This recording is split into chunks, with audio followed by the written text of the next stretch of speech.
In this lecture, we will discuss about register level clock gating, because actually we have started minimized switch capacitance. Under that we have clock gating granularity. So there we have three techniques. One is module level, next one is register level, next one is cell level. So in this class we will discuss about register level clock gating. So if you will see in this register level clock gating, here we have one register bank, we have one mux, one control signal and one clock signal. Okay, so here usually that register bank, what we are going to be making use is D flip-flop. So now here what will happen is this control signal here, when it is going to be 1, okay, when C is going to be 1, the new data is going to be uploaded into this register. Okay, so let me consider this C is going to be 0. At that time already stored data is going to be will be here and it is going to be recirculating. Okay, when C is going to be 1, new data is going to be uploaded. If C is going to be 0, the old data is going to be recirculating, because if you will see, always the clock is going to be in on. So when new data is not available, at the time old data is which is going to be recirculating unnecessarily through this mux, okay, as clock is going to be on. So power dissipation is going to be taking place. So it has to clock gated to overcome this problem. Of course here we have given the same thing. So in this one if we will see, okay, we don't have the mux. So automatically what will happen, the power saving is going to be coming to the existence. Okay, the register also, if you will see, it does not get clock signal when no data is going to be coming to the existence. Okay, so when we are going to be implementing this in massive level, okay, we have some problems. So what are all the challenges we have when it is going to be massively implemented? So in case of this massive gate clocks, okay, we are facing some issues. The first one is clock latency, next clock skew, and clock tree synthesis. We will discuss this thing. The first one is clock latency.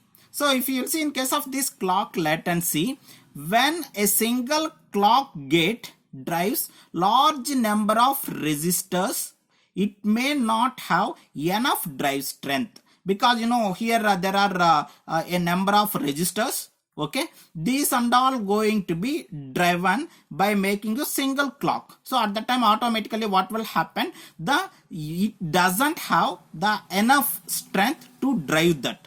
So for that sake, what we are supposed to do is, to overcome that, we are going to be developing the clock tree and at the output, and it is going to be managed. Okay, so here the next one is, the enable signal must be ready before clock arrives the gating logic, because it should be get ready. Otherwise what will happen is, a delay is coming to the picture between these two. Okay, so to overcome that problem, we should make it ready. Okay, next, of course, this one, when if we want to make it ready, we are supposed to, at the time of synthesis itself, we have to address this issue. Okay, next, clock latency at the clock gate must be lesser than that of the registers. Okay, obviously we should have the very less here, and the difference of the delay of the clock gate. Okay, next, either worst case eliminate of clock tree synthesis delay. Okay, so here by making use of this worst case, we are going to be developing the what is this, a clock tree, and we will see how it is going to be developed in the next one. The next one is clock skew. So the effect of clock skew. So if you will see, in case of this clock skew, what it will do is, the different parts of circuits receives clock signal at different instants of time. So clock skew is going to be develop the glitches. Okay, so here so that glitches we are supposed to be neglect.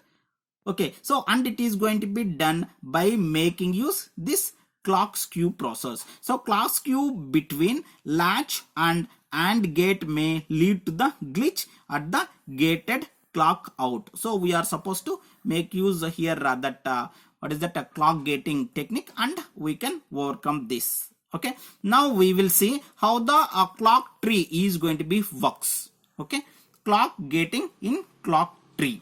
Okay, so here if you will see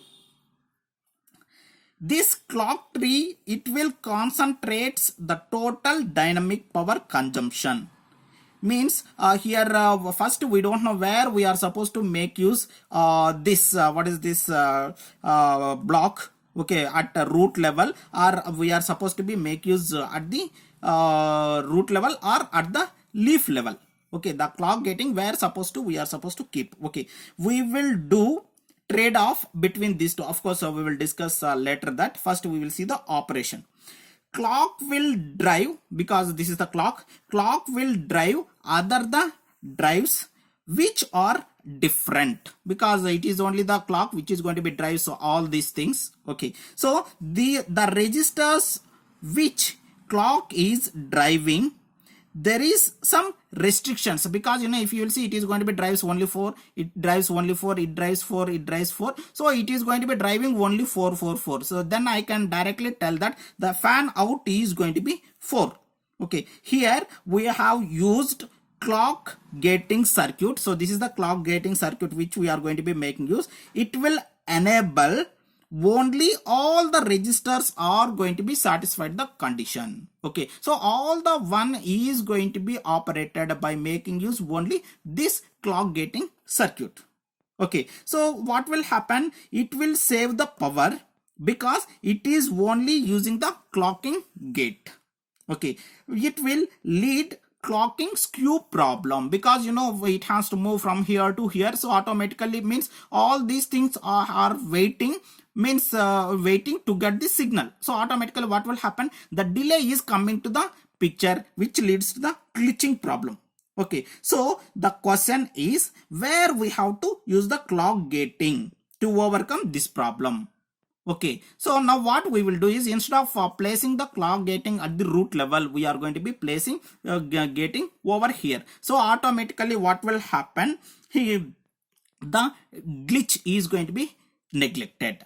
But here the problem is, okay, we can see here the area is going to be increases. So automatically what we have to do is, we have to go for the trade-off between area, clock skew and power. Because here if you will see, the power is going to be less, but delay is coming to the existence. But whereas coming to here, the what is that, area is going to be increases, but delay is going to be less. So according to our requirement, we are going to be select, we are supposed to make use this, or we are supposed to make use this. So the trade-off is going to be between clock skew, power and delay area. So in case of that massive level, we have one more parameter to be considered. One more issue is power aware placements. So if you will see, in case of power aware placements, here we are supposed to make use how to reduce the power. If this is the signal net have lot of switching activity, it is necessary to reduce the length of the particular line. Parallelly, we have the clock buffer here. So this clock buffer is going to be driving several registers. So we have to reduce, means we have to make it near to this one also. So we are going to be reducing this length and we are going to be reducing this length. So automatically what will happen? The power and area are going to be reduced. So we are supposed to do the placements in such a way that where these two problems are going to be eradicated. So it is before and it is going to be after. Now we will move to the last one, that is cell level clock gating. So here cell designer introduces cell clock gating, because the designer, he himself, he will know which cell has to be activated at which time. So here he is going to be introduces. Next here what will happen is we are supposed to give separate line for the register, separate line for the memory blocks, at what time register has to be on, at what time the memory blocks has to be on. Next here if you will see, it is very simple, but the issues is only area and power, because here for each and every cell we are supposed to pass the data, so automatically the area and power is coming to the existence, but it will not share. Okay, so because of this sharing, because it will does not share, because everything is going to be connected with the cell. So that is the parameters or the issues we are facing in case of clock gating with respect to the cell level. Thank you.